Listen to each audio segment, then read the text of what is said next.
The United States has reached a historic financial milestone as the national debt surpasses $39 trillion for the first time ever. This record-breaking figure highlights the growing fiscal challenges facing the country and raises serious questions about long-term economic stability. The U.S. national debt represents the total amount of money the federal government owes to creditors, including both domestic and foreign investors. Over the years, this debt has steadily increased due to a combination of factors such as government spending, tax policies, economic crises, and interest obligations.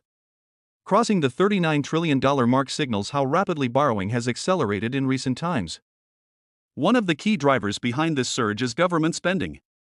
Massive expenditures on infrastructure, defense, healthcare programs like Social Security and Medicare, and emergency stimulus packages during economic downturns have significantly contributed to the rising debt. Events such as the COVID-19 pandemic forced the government to inject trillions of dollars into the economy to stabilize businesses and support citizens, further expanding the deficit. Another major factor is the imbalance between revenue and spending.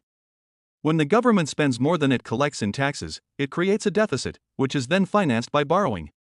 Over time, these deficits accumulate into the national debt. Additionally, interest payments on existing debt continue to grow, adding even more pressure to federal finances.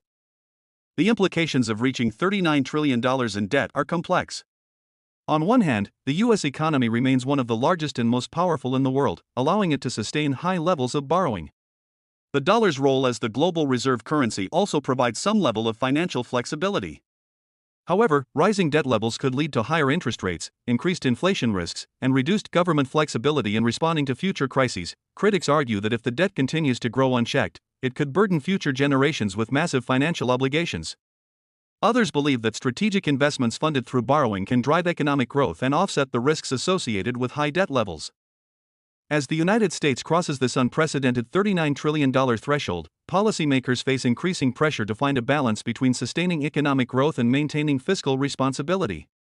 The decisions made in the coming years will play a crucial role in shaping the nation's financial future and its position in the global economy.